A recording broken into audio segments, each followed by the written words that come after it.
오늘은 창세기 32장 이스라엘이라 부를 것이니 라는 제목으로 말씀을 함께 나누도록 하겠습니다.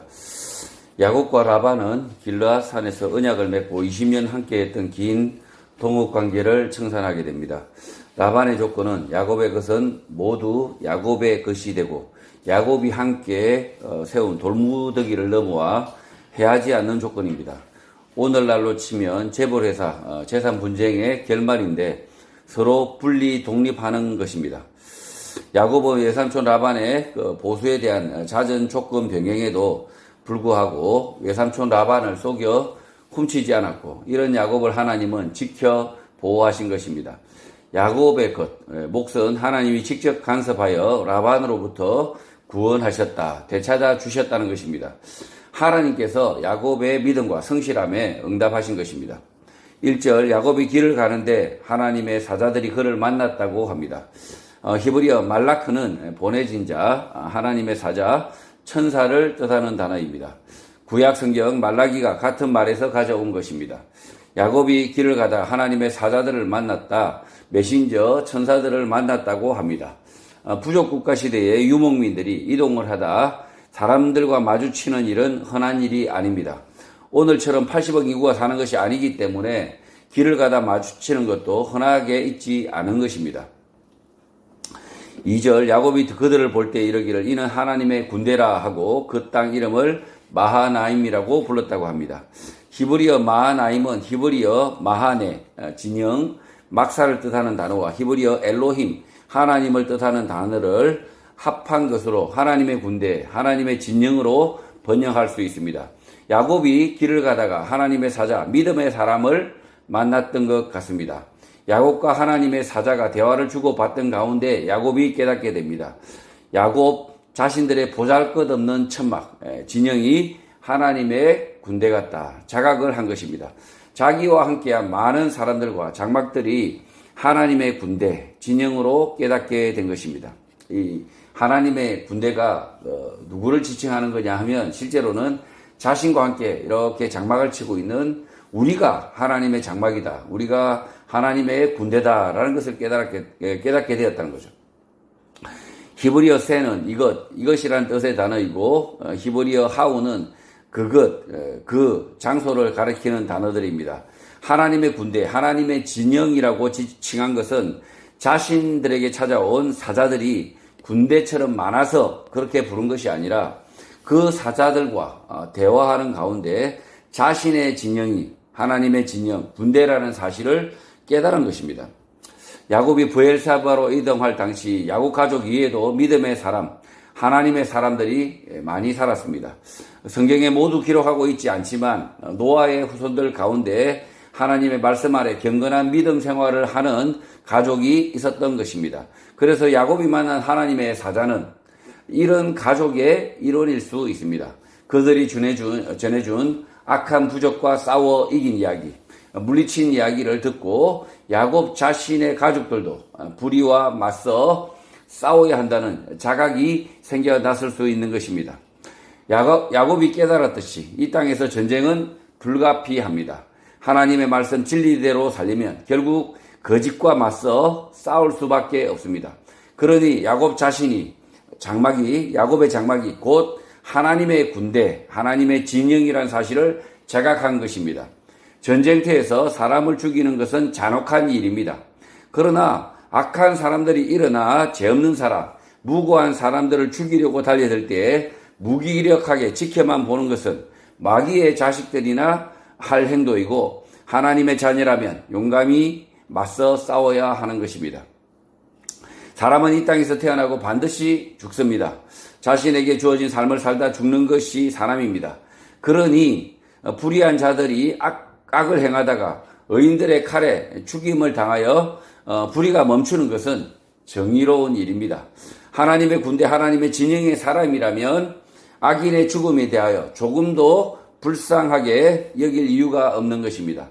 불쌍히 여김을 받아야 할 사람들은 의인들의 보호를 받지 못하고 악인들에게 삶을 도둑질 당하는 사람들, 삶을 빼앗기는 사람들입니다. 마하나임, 야곱의 깨달음은 자신이 이 땅을 살면서 불의와 맞서 싸워야 하고 피를 흘릴 수 있다는 자각인 것입니다. 불의를 보고 방관하거나 숨는 자들은 마하나임, 하나님의 군대, 하나님의 진영, 하나님의 자녀가 아니기 때문입니다. 지금 이 두 구절로 이렇게 만들어져 있는 이 마하나임에 대한 자각은 이 야곱이 처음에는 혼자서 이렇게 브엘세바에서 떠나서 이 바단 아람으로 혼자서 옮겨간 것 같습니다. 그러나 지금 이 바단 아람에서 외삼촌 라반의 집에서 이 자기 가족을 이끌고 처음 이 야곱이 이렇게 가나안으로 다시 돌아가고 있는데 자신의 진영에 손님이 찾아온 거죠. 손님이 찾아와서 그들과 대화하는 가정 속에서 이 야곱이 자신의 이 진영, 자신의 장막들이, 이 사람들이 하나님의 군대다, 하나님의 진영이다 라는 사실을 자각을 한 거죠. 이 땅의 삶이, 우리가 이 땅의 삶이 불의와 맞서 싸울 수밖에 없다는 거죠. 우리가 하나님의 말씀 진리를 믿는 것이 우리의 삶에 주어진 것이라면 마찬가지로 불의한 자들이 이 믿음의 사람들, 아무 죄 없는 사람들을 죽이고 살해하고 빼앗는 일들이 이 땅에서 일어날 수밖에 없기 때문에, 그래서 이 야곱의 진영이 하나님의 군대가 되어서 그 불의를 멈춰야 될, 그 불의를 멈추게 해야 될 사람들이라는 사실을 자각하게 된 것이라는 거죠. 그래서 이 땅의 모든 그리스도인들은 사실은 하나님의 군대, 진리의 군대, 진리의 진영, 하나님의 진영이 되어야 된다는 거죠. 3절, 야곱이 세일 땅 에돔 들에 있는 형 에서에게로 자기보다 앞서 사자들을 보냈다고 합니다. 히브리어 말라크는 보내진 자, 하나님의 사자, 천사를 뜻하는 단어인데 여기에서는 야곱이 부리는 사람들로 보입니다. 에서는 세일 땅 에돔들 초원에 살았고 그곳에 야곱이 사자들을 보낸 것입니다. 이 사자, 메신저, 말라크, 히브리에서 말라크, 이 말라크가 뭐 천사로도 이렇게 설명되어지고, 그리고 자기가 부리는 종으로도 설명되어지고, 이렇게 여러 가지로 설명되어지기 때문에 이 말라크를 번역할 때는 주의해서 번역해야 된다는 거죠.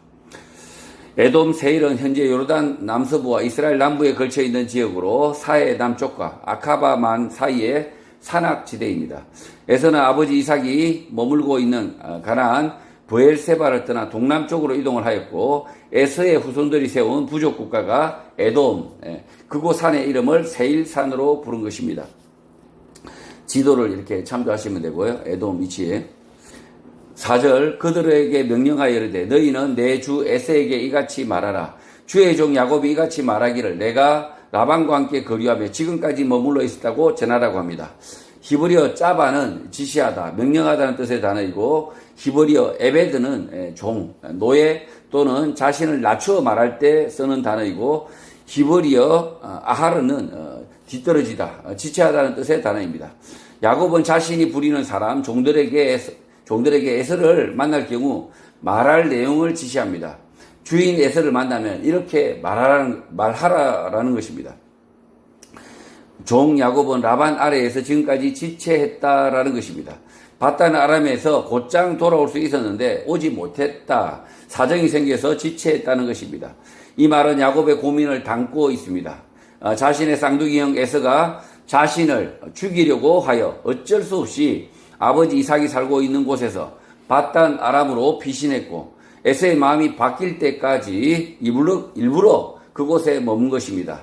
야곱이 빨리 돌아오고 싶었으나 사정이 생겨서 빨리 못 돌아왔다라는 말을 들은 에서가 자신 때문에 야곱이 바단 아람에 머문 게 아니라고 생각할 경우 과거의 안 좋은 관계를 쉽게 잊을 수 있을 것이라 여겼던 것입니다.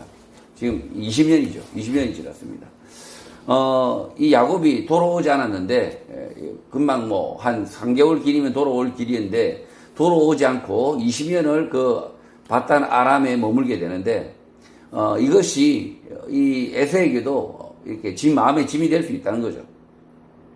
과거 앙금이 좋지 않았어. 20년간 서로 떨어져 있었는데, 그래서 마치 이제 그 라반이 붙잡아서 뭐 이렇게 아니면 이렇게 해서 뭐가 일이 있어서 모든 문제가 마치 야곱 때문에 그 20년을 있었던 것처럼 말을 한다는 거죠. 실제로는 이 에서와 이 갈등 때문에 라반의 삼촌 집에 있었던 것도 사실이죠. 그런데 이 야곱은 그렇게 말하고 있지 않습니다. 5절 내게 소와 나귀와 양떼와 노비가 있으므로 사람을 보내어 내 주께 알리고 내 주께 은혜 받기를 원한다라고 전하라는 것입니다. 히브리어 헌은 호의, 은혜, 친절이라는 뜻의 단어입니다. 히브리어 헌. 여기 은혜는 맞지 않고 호의로 번역하는 게 맞습니다. 이 은혜라고 번역할 만한 단어가 아니라는 거죠. 야곱은 자신에게 소, 나귀, 양떼, 남자 노비, 여자 노비가 있는데 이런 것들로 에서에게서 호의를 얻기 원한다. 화해하기 원한다는 뜻을 전달하라는 것입니다. 6절 사자들이 야곱에게 돌아와 이르되 우리가 주인의 형 에서에게 이른즉 그가 400명을 거느리고 주인을 만나려고 온다고 합니다. 이 구절 개정 성경 번역이 좀 잘못되어 있습니다.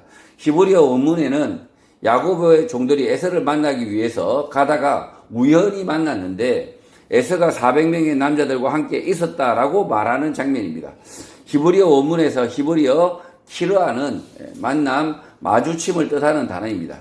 종들이 에서를 찾아가다 마주쳤는데 400명의 남자들과 있었다는 것 뿐입니다. 400명의 남자가 있었다는 것 뿐입니다.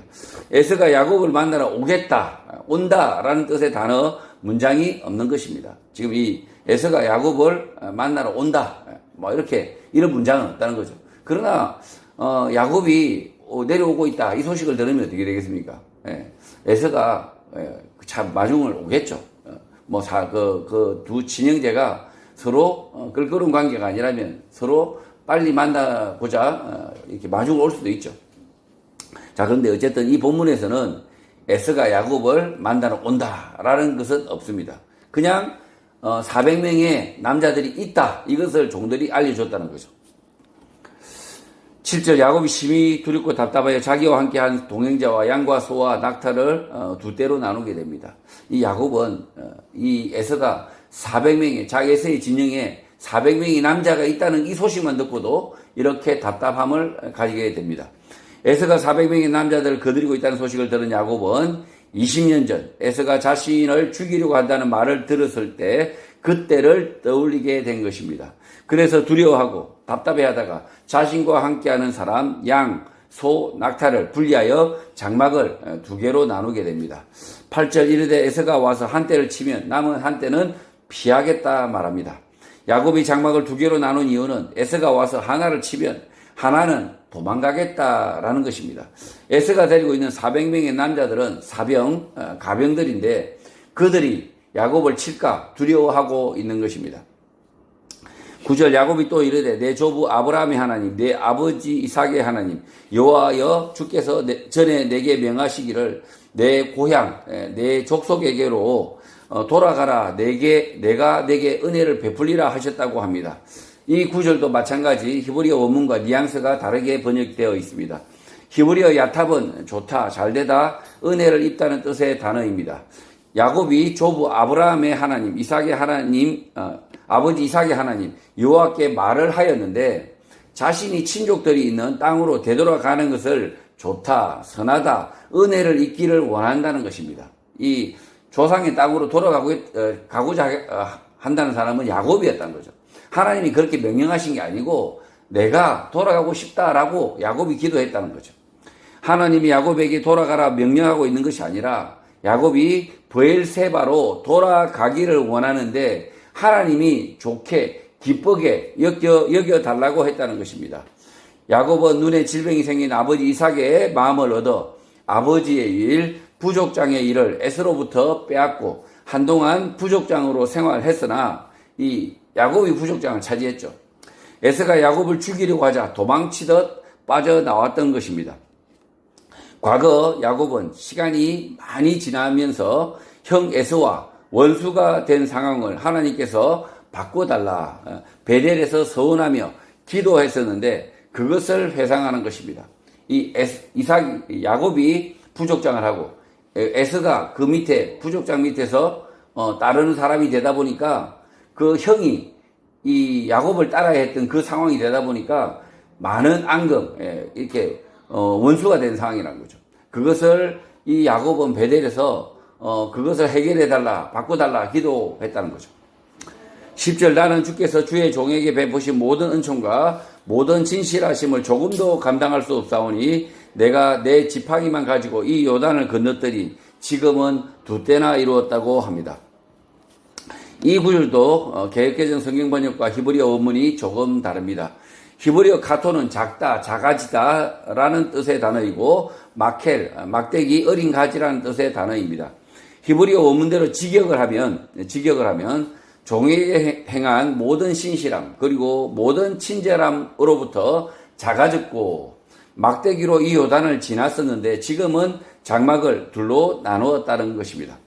의역을 하면 야곱은 형 에서가 400명의 남자들, 병사들을 거느리고 있다는 말을 듣고 나니 하나님의 신실함, 은총, 친절함, 진실함이 작게 느껴지고 있고 지금 하나님의 신실함이 작게 느껴지고 있고 직접 막대기를 의지하여 요단을 지났었는데 혼자 지났었는데 지금은 장막을 둘로 나누고 있다. 현재 상황 답답한 마음을 이렇게 표현한 것입니다.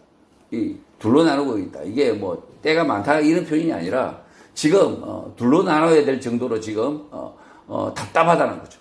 2때를 이루었다라고 번역하여 재산이 많아졌다라고 오해할 수 있으나 실제는 두려워하는 마음, 염려하는 마음, 자신의 장막을 둘로 나누는 지금 이 현재 상황을 염려하는 상황을 지금 표현하고 있다는 거죠. 11절 내가 주께 간구하오니 내 형의 손에서 에서의 손에서 나를 건져내시옵소서. 내가 그를 두려워하면 그가 와서 나와 내 처자들을 칠까 겁이 나기 때문이라고 말합니다. 야곱은 기도를 합니다. 두려워하는 내 형 에서의 손에서 나와 처자를 보호하여 주시기를 기도하는 것입니다. 야곱의 이 기도는 염려 가운데 있는 솔직한 자기 심정이지만 반대되는 심정도 함께 표출합니다. 그러니까 염려하는 마음도 표출하지만 또 하나님이 도우시리라는 이 마음도 표출한다는 거죠. 12절 주께서 말씀하시기를 내가 반드시 내게 은혜를 베풀어 내 씨로 바다에 셀 수 없는 모래와 같이 많게 하리라 하셨다고 말합니다. 야곱은 형 에서를 두려워하는 마음, 염려하는 마음이 있었으나 한편으로는 하나님을 믿는 믿음, 하나님의 약속을 기억하고 있습니다. 그래서 야곱의 씨를 바다에 셀 수 없는 모래와 같이 많게 하시겠다는 하나님의 약속을 되새기고 있는 것입니다. 야곱은 현재 염려와 믿음 가운데 어디쯤에 있는 것입니다. 이 야곱의 마음이 염려하는 마음, 그러다 하나님의 약속의 마음, 보호하신다는 그 약속을 믿는 마음, 이 두 개의 마음 가운데 어디에 있다는 거죠. 지금 이 땅을 살아가는 모든 성도도 마찬가지라는 거죠. 그리고 앞으로 살아갈 모든 사람들도 마찬가지라는 거죠. 하나님의 약속과 염려 가운데 살 수밖에 없다. 이게 인생이라는 거죠. 야곱이 이렇게 살았던 것처럼 야곱이 언약의 후손 야곱도 이렇게 살았던 것처럼 마찬가지로 염려와 믿음 가운데 살 수밖에 없다. 그래서 염려가 있으면 마치 잘못된 게 아니라는 거죠. 염려가 있다. 그러나 이 약속을 생각하지 못하면 어떻게 됩니까? 염려만 가득하고 약속을 기억하지 못한다. 영원한 승리를 우리가 기억하지 못한다. 불신자죠. 자, 그래서 우리가 인생을 아무리 오래 살아도 계속해서 염려와 하나님의 약속 사이에, 하나님의 구원 사이에 머물게 된다는 거죠. 사람은 누구나 염려와 믿음 어디쯤에서 시험당할 수밖에 없습니다. 믿음으로 굳세게 아무 염려 없이 사는 사람은 거짓말, 거짓 믿음일 가능성이 매우 높습니다. 아주 굳세게 그냥 아무 걱정 없습니다. 이거는 아니라는 거죠. 이거는 사이비 이단일 가능성이 크다는 거죠. 오히려 믿음의 사람은 염려와 약속 사이에 늘 항상 있다는 거죠. 지나친 자신감을 만용이라고 합니다. 하나님으로부터 직접 언약을 받은 아브라함, 이삭, 야곱도 이런 만용은 없습니다. 누구나 어려움 앞에서 염려하고 걱정하는 것이 정상이고 믿음으로 이겨내는 것입니다. 야곱의 마음속도 우리와 다를 바 없는 것입니다. 지금 이 야곱의 마음속이 우리와 전혀 다를 바 없다는 거죠. 13절 야곱이 거기서 밤을 지내고 그 소유 중에서 형 에서를 위하여 예물을 택했다고 합니다. 야곱은 하나님의 약속을 믿음에도 불구하고 자신이 해야 할 일을 고민하게 됩니다. 이 하나님의 약속을 믿지만 자신이 해야 할 일을 여전히 한다는 거죠. 야곱이 밤을 지내고 형 에서에게 줄 선물을 선택합니다. 야곱은 자신이 이삭을 대신하여 부족장을 대략 37년 하는 동안 앙금을 쌓아온 형 에서와 화해하기 위해서입니다. 지금 이 37년 그 아래죠. 물론 한 20년 남짓 그 정도 이 야곱이 부족장을 하면서 에서와 심하게 다투고 언쟁하고 그랬을 가능성이 매우 큽니다. 20년간 아무 일이 없을 리가 없죠. 그리고 심지어 야곱이 부족장이고 그 아주 사냥을 좋아하는 이 에서가 그 부족장 밑에 눌려 살았으니 그 둘 관계가 온전할 리가 없고, 그리고 그 에서가 오죽하면 야곱을 죽이리라 그렇게 말을 했을까요? 그러니 이 야곱의 그 37년 그 야곱의 부족장은 참 여러 가지 앙금을 쌓아왔는데 그 앙금을 야곱이 알고 있다는 거죠. 야곱이 알고 있어서 그래서 그 형 에서와 이제 화해할 방법을 생각하고 있다는 거죠. 에서가 결혼한 때는 야곱이 대략 40세 되던 해이고 바단 아람으로 도망간 때가 77세이기 때문에 대략 37년 정도 이삭을 대신하여 야곱이 에서를 포함하여 부족을 이끈 것입니다. 야곱이 부족장으로 있던 동안 형 에서에게 어떻게 말하고 명령했는지 우리는 알지 못합니다. 그러나 형 에서가 야곱을 죽이려고 하여 리브가의 귀에 그 말이 들어간 것을 보면 갈등이 매우 심했던 것입니다. 야곱이 모든 일을 옳게만 행했을 리가 없고 에서의 입장에서는 분노할 수 있는 일도 있었을 것입니다. 그 오랜 시간 야곱이 모든 일을 온당하게만 처리했을 리가 없다는 거죠. 그러니 야곱이 형 에서를 위하여 선물을 준비하는 것은 잘못된 처사가 아니라 자신이 에서에게 한 일에 대한 반성, 돌이킴이라는 거죠. 이 하나님이 보호하시지만 그러나 인간도 자신의 과거의 잘못은 돌이키고 뭔가 그것을 그 과거의 잘못을 뭔가 고치려고 노력해야 된다는 거죠. 14절 암염소가 200이요 순염소가 20이요 암양이 200이요 순양이 20이라고 합니다. 오늘날 양 한 마리 가격은 대략 30만 원 정도라고 합니다. 양 220마리면 대략 6,600만 원 정도 됩니다. 또 염소 한 마리 가격은 72만 원 정도 한다고 합니다. 염소 220마리면 1억 5,840만 원입니다. 합계 2억 2,440만 원의 선물인 것입니다. 당시 시세는 이것보다 작을 수 있으나 당시에도 적지 않은 선물인 것입니다. 15절 전나는 낙타 30과 그 새끼요 암소가 40이요 황소가 10이요 암나기가 20이요 그 새끼 나기가 10이라고 합니다. 오늘날 낙타 한 마리 가격은 11,000루피 27만 원 정도 한다고 합니다. 또 소 한 마리 가격은 550만 원 정도 하고 현지 나기 가격은 80만 원 정도 한다고 합니다. 오늘 시세대로 계산을 해보면 낙타 810만 원, 소 2억 7,500만 원, 낙이 2,400만 원입니다. 합하면 약 3억 710만 원입니다. 그래서 염소, 양, 낙타, 소, 나기를 모두 합하면 5억 3,110만 원입니다. 경기도 30평대 아파트 한 채 값입니다. 야곱은 과거 부족장으로 대략 37년간 에서에게 무슨 일을 했는지 잘 알려져 있지 않습니다. 그러나 에서가 야곱을 죽이려고 했던 것을 보면 형제 간 심각한 갈등이 있었던 것은 사실입니다. 과거 야곱과 에서의 갈등 원인이 재산 문제였다면 야곱은 이 문제를 해결하려고 노력하는 것으로 보입니다. 야곱은 아버지 이삭으로부터 부족장의 일을 넘겨받아 노비, 양, 염소, 낙타 등을 많은 것을 차지하였으나 에서보다 많이 차지했겠죠. 에서는 그렇게 못했던 것입니다. 부족장으로 있던 그 시절보다 더 많은 재산을 소유하게 된 돌아온 야곱은 형 에서에게 자신의 재산을 일부를 떼어주어서 화해하려고 하는 것입니다.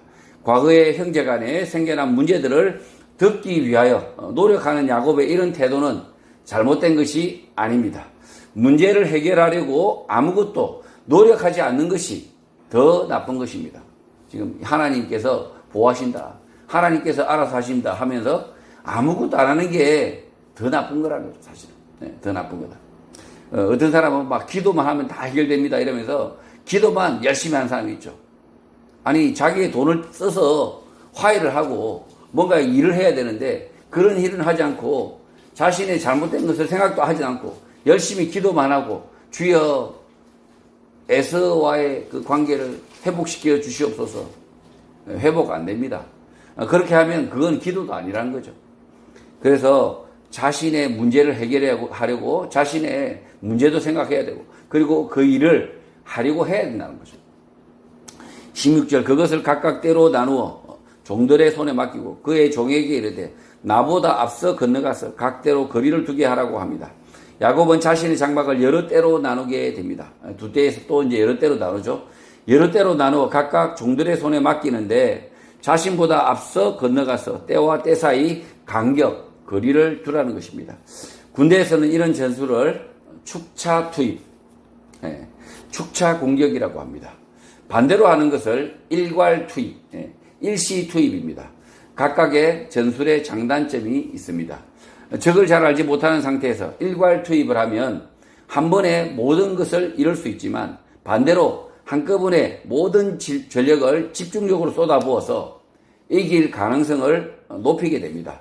반대로 축차 투입을 하게 되면 선두 부대가 싸워서 패하더라도 한 번에 전부 잃는 것이 아니고 전투 상황을 봐서 적의 강점, 약점을 파악할 수 있습니다. 반대로 소규모로 나눠서 이 축차 투입을 하게 되면 소규모로 전력을 나눠서 전력을 소모시키고 결국 패할 위험이 커지게 되는 것입니다. 야곱은 20년이 흘러 형 에서에 대하여 아는 것이 없습니다. 알고 있는 것은 400명의 남자, 사병을 두고 있는 강력한 부족장, 전투력이 넘치는 부족장이라는 사실입니다. 그러니 야곱은 한꺼번에 모든 사람들을 이끌고 에서를 만나는 것보다 사람을 나눠서 만나게 하는 것, 축차 투입을 생각한 것입니다. 이런 야곱의 말과 행동을 보면 용이 주도한 사람, 주도 면밀한 사람, 전략 전술적 사고를 하는 사람인 것입니다. 야곱의 이런 말과 행동을 나쁘게 볼 이유가 없는 것입니다. 지금 이 야곱이 보면 뭔가 전술을 생각하고 있는 거죠. 지금 오늘날로 치면 군대 장군처럼 축차 투입을 해야 될까, 일시 투입을 해야 될까, 이것을 결정을 해서 지금 축차 투입의 전술을 구사하겠다. 뭐 이런 용이 주도한 생각, 요걸 보여주고 있다는 거죠. 17절 그가 또 앞선 자에게 명령하여 이르되 내 형 에서가 너를 만나 묻기를 내가 누구의 사람이며 어디로 가느냐 내 앞에 것은 누구의 것이냐 물을 것이라고 말합니다. 야곱은 앞선 자에게 명령을 합니다. 에서를 만나게 되면 에서가 내게 누구의 사람이며 어디로 가고 누구의 것인지 묻게 될 것인데 답을 미리 준비하라는 것입니다. 얼마나 용이 주도합니까 지금. 아주 주도 면밀한 거죠.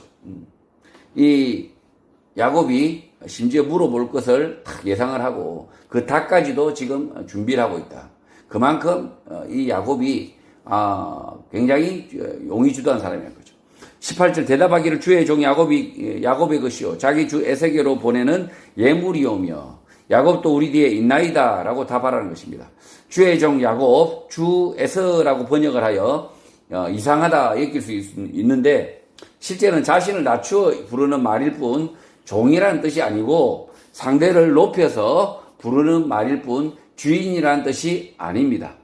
자신은 야곱의 사람이고 이것은 야곱이 에세에게 보내는 예물, 선물이고 야곱은 우리 뒤에 있습니다 라고 답하라는 것입니다. 주의 종, 주 에서 이게 그 상대를 높이고 자신을 낮추는 말일 뿐이라는 거죠. 그런데 과도하게 주인과 종의 관계다 이렇게 부르는 것처럼 생각하면 안 된다는 거죠.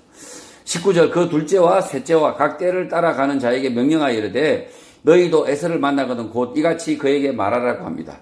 둘째 셋째도 똑같이 말하라고 지시한 것입니다. 첫 번째 선물로 에서의 마음이 녹았다, 기뻐한다는 보고가 없으면 둘째, 셋째도 에서에게 줄 생각인 것입니다. 이 둘째 때도 셋째 때도 준다. 이게 야곱의 전략이죠. 만약에 첫 번째 선물을 받아들이고 에서가 기뻐하면 둘째, 셋째는 기다렸다가 야곱과 함께 모두 함께 만나면 되는 것입니다. 아주 간단하죠. 그 첫째 때에서 에서가 아주 껴안고 좋아하면, 아주 기뻐하면 그냥 둘째, 셋째는 함께 야곱과 기다렸다가 함께 만나면 된다는 거죠. 야곱의 이런 말과 행동을 보면 평범한 사람이 아니고 용이 주도한 사람, 주도 면밀한 사람, 전략 전술적 사고를 하는 사람인 것입니다. 용이 주도는 쓸 용, 뜻의, 두루주, 이르다 도입니다. 쓸 것들을 생각하여 두루 미친다는 뜻입니다. 주도 면밀은 두루주, 도달할 도, 소면, 빽빽할 밀입니다. 생각이 두루 미치고 꼼꼼하여서 빈틈이 없다는 뜻입니다. 이 야곱이 이런 사람이라고 하죠. 그 야곱이 라반의 양떼를 칠 때와 마찬가지로 라반의 양떼를 쳐서 그 양들을 꼼꼼하게 관찰해서 흰 양들 속에 그 양들의 태도와 이런 것들을 면밀하게 관찰해서 그 양들의 그 얼룩덜룩 무늬가 있는 그 흰 양 속에 그런 습성이 그 유전이 있는 뭐 이런 것들까지 찾아내는 아주 용이 주도한 사람, 꼼꼼한 사람이라는 거죠. 그래서 이 야곱이 이렇게 때를 나누고 이렇게 하게 되는데 결국은 이 야곱은 첫 번째 때만 사실은 에서가 만나고 난 이후에 곧장 이 에서를 만나게 됩니다. 둘째, 셋째 때가 따로 만나서 뭐 이렇게 말할 이유가 없게 되는 거죠. 20절 또 너희는 말하기를 주의 종 야곱이 우리 뒤에 있다 하라 하니 이는 야곱이 말하기를 내가 내 앞에 보내는 예물로 형의 감정을 푼 후에 대면하면 형이 혹시 나를 받아주리라 함이었다고 합니다. 히브리어 원문대로 번역을 다시 하면 선물을 받은 에서가 용서하리라 라고 말하면 뒤에 있는 주의 종 야곱을 보게 될 것입니다 라고 말하라는 것입니다. 그러니까 용서하니까 사실은 용서하는지 안 하는지 보고 딱 그렇게 만나게 하겠다는 거죠. 그리고 야곱은 에서가 있는 곳으로 가서 에서의 얼굴을 보게 될 것이고 혹시라도 만나기 싫어해도 얼굴은 보여줄 것이다. 만나기는 할 것이다 라는 것입니다. 피할 수가 없다는 거죠. 야곱이 예상한 첫 번째 상황은 긍정적 상황, 두 번째 상황은 탐탁치 않지만 만나 주기만 하는 상황인 것입니다. 상황 변화에 맞게 대처를 하라고 종들에게 지시를 한 것입니다. 어쩔 수 없이 만나야 되는 상황인 거죠. 히브리어 원문의 형이 혹시 나를 받아주리라는 뜻의 단어들은 없습니다. 히브리어 파님은 얼굴이라는 뜻의 단어이고 히브리어 나사는 들어 올리다, 높이다, 올리다는 뜻의 단어입니다. 얼굴을 들어 올리는 것은 왕 또는 신이 만나주는 것, 얼굴을 보여주는 것을 뜻합니다. 그러니 받아준다는 의미보다 만나준다라는 의미가 맞는 것입니다. 그러니까 용서한다라는 말이 있으면 그냥 딱 그렇게 만나면 되는데 그냥 아무 말이 없으면 어떻게 한다고요? 어쩔 수 없이 만나야 된다. 이런 이야기를 하고 있다는 거죠. 21절 그 예물은 그에 앞서 보내고 그는 무리 가운데서 밤을 지냈다고 합니다. 히브리어 민차는 선물, 헌물, 재물을 뜻하는 단어입니다. 예물은 예의를 담아주는 물건을 뜻합니다. 결혼식이나 이런 것이 없기 때문에 예물로 번역하는 것은 조금 어색하니까 킹제임스 영문 성경에서 번역한 대로 프레젠트, 선물로 번역하는 것이 맞는 것 같습니다. 프레젠트.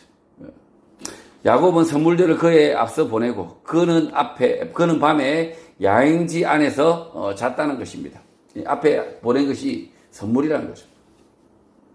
22절 밤에 일어나 두 아내와 두 여종과 11아들을 인도하여 야복나루를 건넜다고 합니다. 사진은 야복나루라고 되어 있는데 이것은 사진은 야복강 개울이죠. 사실은 개울 사진은 이렇게 참조하시고 야복강의 위치가 이렇게 남북으로 이렇게 가르고 있습니다. 가르고 있는데 그 야복강 위치도 확인하시면 되고요. 지도를 참조하시면 되고 히브리어 마바르는 통과하는 곳, 다리, 건널목이라는 뜻의 단어입니다. 야복은 요단강의 지류, 강 이름이고 통과하는 곳은 얕은 개울인 것 같습니다. 나루는 강에서 배를 타고 건너가는 좁은 곳, 장소를 뜻합니다. 야곱이 배를 준비한 것이 아니기 때문에 강의 작은 물줄기, 개울이라고 번역하는 것이 타당할 것 같습니다. 야곱이 건넌 야복강은 현재 요르단 영토 안에 있고 짜르까 강으로 불리고 있고 현재도 물줄기가 매우 적습니다. 야곱이 밤에 일어나 여자 둘, 라헬과 레아, 여종 둘, 비라와 실바, 11아들 데리고 야복강 개울을 지나갔다는 것입니다. 야곱은 에서와 마주했을 때 어떻게 될지 알 수 없는 밤중에 일어나 강을 건너 이동하고 있는 것입니다. 23절 그들을 인도하여 시내를 건너가게 하며 그의 소유도 건너가게 했다고 합니다. 야곱은 두 아내, 두 여종, 11아들을 그 야복강 개울을 지나가게 했고 자신의 소유, 양, 염소, 소, 낙타 등도 지나가게 했다는 것입니다. 24절 야곱은 홀라 남았더니 어떤 사람이 날이 새도록 야곱과 씨름했다고 합니다. 야곱과 유명한 이 씨름 장면이죠. 이 씨름 장면인데 조금 여러분들이 오해하고 있는 장면일 수 있다는 거죠. 히브리어 야타르는 남다, 남기다는 뜻의 단어이고 히브리어 바드는 분리, 한 부분을 뜻하는 단어입니다. 32장 이후를 보면 야곱은 가족과 함께 에서를 만나는데 야곱이 야복강 개울을 가족과 함께 건넌 이후에 따로 남은 것입니다. 야곱이 홀로 남았다라고 번역을 하니 야곱이 가족만 앞세우고 자신은 뒤에 남아서 관망한 것으로 생각할 수 있는데 그런 상황이 아닌 것입니다.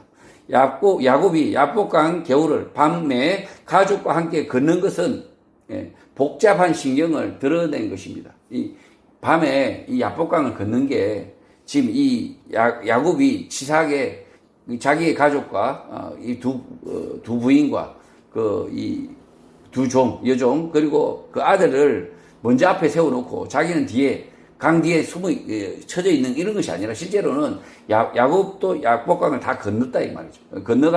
건넌 다음에 홀로 떨어져 있었다는 거죠.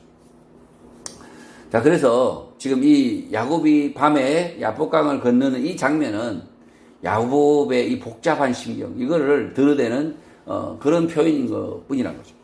히브리어 에노시는 일반적인 사람을 뜻하는 단어이고 히브리어 아바크는 붙잡다, 씨름하다, 포옹하다, 꽉 안다라는 뜻의 단어입니다.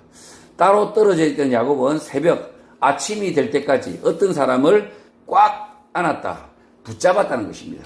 어떤 사람인지 모르지만 야곱이 붙잡아서 놓아주지 않았다는 것입니다. 야곱은 처음부터 이 사람의 정체를 모릅니다. 그러나 이 사람을 에서가 거느리는 400명의 남자 가운데 한 명이고 야곱 진영을 탐색하기 위하여 먼저 보낸 사람으로 여기고 꽉 붙잡았을 수 있습니다. 이 사람이 누군지도 모르는데 꽉 붙잡은 거예요. 이 사람이 에서에게 야곱 진영의 상태를 알려주고 여전히 화가 난 에서가 치러 오면 꼼짝없이 당하기 때문에 그를 붙잡고 놓아주지 않았을 수 있는 것입니다. 야곱이 밤에 모르는 사람을 이렇게 마주쳤는데 그 사람을 꽉 붙잡고 있을 이유가 달리 설명되지 않기 때문입니다. 지금 이 야곱이 이 사람을 꽉 붙잡았는데 왜 붙잡고 있을까요? 이 사람을. 결국은 이 가족들을 보호하기 위해서. 그래서 이 사람이 혹시 정찰하러 온 사람이 아닌지, 에서의 진영의 남자의 사람이 아닌지 싶어서 그냥 이유도 없이 그냥 자기 가족을 지키자는 그 본능에 충실하여서 그를 꽉 붙잡고 있는 거죠. 개역개정 성경에서 히브리어 아바크는 씨름으로 번역을 하다 보니 그 의미가 쉽게 이해가 되지 않습니다. 우리가 아는 씨름은 명절 삿발을 걸치고 상대방을 넘어뜨리면 이기는 경기이기 때문입니다. 야곱의 행동은 씨름보다 어떤 모르는 사람을 자기 진영, 장막에서 자유롭게 드나들지 못하도록 체포, 감금한 것이 더 맞는 것입니다. 이 감금이 맞죠, 감금. 유시민이 마치 서울대 안에서 프락치로 이렇게 사람을 잡아가지고 그냥 감금한 것처럼 이렇게 지금 야곱도 누구인지도 모르지만 어쨌든 이 사람이 이 우리 가족에게 해가 될 것이라 생각하고 꽉 붙잡았다는 거죠. 꽉 붙잡고 놓아주지 않고 있다는 거죠. 밤이 새도록. 25절 자기가 야곱을 이기지 못함을 보고 그가 야곱의 허벅지 관절을 치매 야곱의 허벅지 관절이 그 사람과 씨름할 때 어긋났다고 합니다. 히브리어 약하는 세게 치다, 두드리다, 관절이 삐다는 뜻의 단어입니다. 갑자기 야곱에게 붙잡힌, 감금된, 체포된 이 사람은 야곱을 떼어내려 하지만 야곱이 악착같이 그 사람을 붙잡아서 야곱을 떼어내지 못합니다. 그러자 그 사람은 야곱의 넓적다리 윗부분, 골반뼈 부분을 쳤다, 때렸다는 것입니다. 그러자 야곱의 허벅지 관절이 어긋났다, 삐었다는 것입니다. 26절 그가 이르되 날이 세려하니 나로 가게 하라. 야곱이 이르되 당신이 내게 축복하지 아니하면 가게 하지 않겠다고 답합니다. 히브리어 바랴크는 무릎을 꿇다, 꿇어 엎드리다, 절하다는 뜻의 단어이고 하나님께 기원하다, 복을 구하다는 뜻의 단어도 됩니다. 지금 이 단어가 바락이 무릎을 꿇다, 꿇어 엎드리다, 굴복하다 이런 뜻이 되고요. 또 하나는 하나님께 기원하다, 복을 구하다는 뜻의 두 가지 뜻이 된다는 거죠, 실제. 그래서 이 여러 가지 뜻 가운데 선택을 해야 된다, 선택을. 야곱이 밤새 그 사람을 붙잡는 상황에서 그 사람이 야곱에게 축복한다는 것은 맞지 않습니다. 이 야곱이 누군지도 모르고 이렇게 꽉 붙잡고 있는데 뭔가 야곱이 그 사람에게 축복해달라 이렇게 말하는 것은 전혀 맞지 않다는 거죠. 야곱은 이 사람이 항복하지 않으면, 무릎을 꿇지 않으면, 자신의 정체를 밝히지 않으면 내보내지 않겠다고 말하고 있는 것입니다. 너 누구냐? 이렇게 물어보지도 않고 지금 꽉 붙잡고 있다는 거죠. 날이 새도록 야곱은 이 사람을 붙잡고 내보내지 않는데 그 이유는 자신과 가족을 지키려고 하는 것입니다. 지금 이 야곱이 얼마나 지금 이 복잡한 심경이었으면 붙잡고 있는데 밤새도록 물어보지도 않아요. 너가 누구냐라고도 물어보지도 않고 꽉 붙잡고 있습니다. 그만큼 이 야곱이 복잡한 신경 가운데 자신의 가족을 지키려고 이렇게 이 사람을 정말 그 복잡한 마음, 그 다음에 자신의 그 가족을 지키려고 하는 그 마음으로 꽉 붙잡고 있었다는 거죠. 27절 그 사람이 그에게 이르되 내 이름이 무엇이냐? 그가 이르되 야곱이라고 답합니다. 정말 반대가 됐죠. 반대가 됐어요. 야곱이 물어야 되는데 엉뚱하게 붙잡힌 사람이 물어봅니다. 밤중에 야곱에게 갑자기 붙잡힌 이 사람은 야곱에게 이름을 물었고 야곱은 자신을 야곱이라 답합니다. 반대로 된 것입니다. 야곱이 이 사람을 갑자기 붙잡았으니까 야곱이 먼저 이 사람이 누구인지 그 이름을 물어야 하는데 이름도 묻지 않고 붙잡고 있었던 것입니다. 그만큼 야곱이 마음이 절박한 거죠. 엉뚱하게 이름도 모르는 사람을 밤새 붙잡고 있는 야곱의 절박한 마음 상태, 쫓기는 마음을 보여주고 있는 것입니다. 얼마나 마음이 쫓겼으면 물어볼 생각도 안 하고 있어요. 28절 그가 이르되 내 이름을 다시는 야곱이라 부를 것이 아니요 이스라엘이라 부를 것이니 이는 내가 하나님과 및 사람들과 겨루어 이겼기 때문이라고 합니다. 히브리어 야콜은 능력이 있다, 견딜 수 있다는 뜻의 단어이고 히브리어 사라는 권력을 지다, 통치를 시작하다, 싸우다는 뜻의 단어입니다. 이 야콜, 사라, 이름이죠. 야곱, 사라. 이해되시죠? 통치하다, 사라. 네. 야곱이라는 이름을 들은 그 사람은 더 이상 야곱이라 이름을 부르지 않고, 그러니까 이스라엘이라고 부르게 된다고 말합니다. 야곱을 야콜, 능력 있는 사람이라는 뜻에서 온 것 같은데, 이스라엘은 다투는 자, 하나님과 겨루는 자라는 뜻의 이름입니다. 히브리어 엘로힘과 엘로힘 하나님과 히브리어 사라, 다투다를 합치면 하나님과 다툰 자, 이스라엘로 되는 것입니다. 그 사람이 이스라엘, 그 이름으로 짓는 이유를 밝히는데 하나님과 사람과 함께 다투어 야콜, 능력을 가졌다, 견딜 수 있었다는 것입니다. 이 야콜은 견디다입니다. 견디다. 이겼다가 아니라 실제로는 견뎠다. 겨루어 이겼다는 것은 잘못된 번역입니다. 킹제임스 영문 성경에서도 프리베일이라는 뜻의 단어를 사용하는데 승리하다라는 뜻도 되지만 프리베일, 승리하다라는 뜻도 되지만 설득하다, 극복하다라는 뜻의 단어도 됩니다. 현재 야곱의 상황을 보면 승리한 게 아니라 극복한 것입니다. 극복. 그래서 극복한 것이다. 29절 야곱이 청하여 이르되 당신의 이름을 알려주소서. 그 사람이 이르되 어찌하여 내 이름을 묻느냐 하고 거기서 야곱에게 축복했다고 합니다. 야곱이 이제야 묻습니다. 당신의 이름이 무엇인지. 이 수상한 사람을 잡았는데 이제서야 이름을 묻는 거죠. 누구인지도 안 물었어요. 당신의 이름이 무엇인지 알려달라고 하자 왜 무엇 때문에 이름을 묻느냐 하고 그곳에서 야곱을 축복했다는 것입니다. 이제 물을 필요가 없게 된 거죠. 실컷 붙잡고 있었으니까. 왜 이름을 묻는지 물은 이유는 이름을 답할 필요가 없다는 것입니다. 이미 날이 샜잖아요. 이미 야곱은 하나님과 사람과 다투는 사람이라고 이름까지 지어줬기 때문입니다. 이름까지 지어줬다. 그러면 뭡니까? 여기서 히브리어 바라크는 무릎을 꿇다, 꿇어 엎드리다, 절하다는 뜻이 아니라 하나님이 축복하다, 돌보다는 뜻으로 볼 수 있는 것입니다. 그래서 이 씨름한 사람이 하나님의 사자, 이렇게 될 수 있다는 거죠, 실제. 그래서 이 바라크가 어떤 때는 축복하다, 이렇게 돌보다라는 뜻으로 해석되어지지만 어떤 때는 굴복하다, 무릎 꿇다가 맞다는 거죠. 30절 그러므로 야곱이 그곳 이름을 버니엘이라 하였으니 그가 이르기를 내가 하나님과 대면하여 보았으나 내 생명이 보존되었다는 것입니다. 버니엘은 하나님과 얼굴을 합친 단어입니다. 야곱이 그곳 이름을 버니엘이라고 부르는데 그 이유는 하나님의 얼굴을 자신의 얼굴로 얼굴과 얼굴을 맞대어 보았는데 생명을 빼앗기지 않았기 때문이란 것입니다. 31절 그가 버니엘을 지날 때에 해가 돋았고 그의 허벅 다리로 말미암아 절었다고 합니다. 밤새 어떤 사람을 붙잡고 강금을 하다가 아침이 되자 놓아준 것입니다. 그리고 야곱은 넓적다리를 다쳐 쩔뚝거리게 된 것입니다. 32절 그 사람이 야곱의 허벅지 관절에 있는 둔부의 힘줄을 쳤으므로 이스라엘 사람들이 지금까지 허벅지 관절에 있는 둔부의 힘줄을 먹지 않는다고 합니다.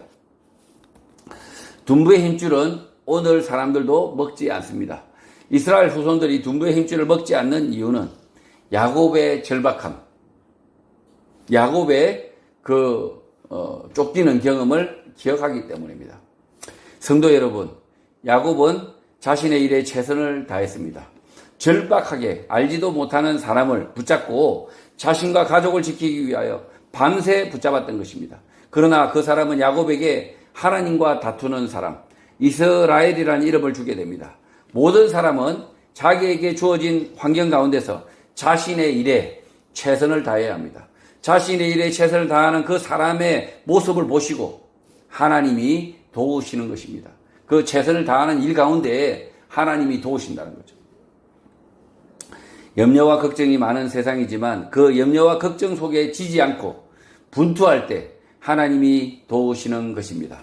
예수교회 모든 성도들도 이 땅에서 악과 불의 앞에서 지지 않고 염려와 걱정 앞에서 지지 않고 승리하는 성도가 되시기를 주님의 이름으로 축복합니다.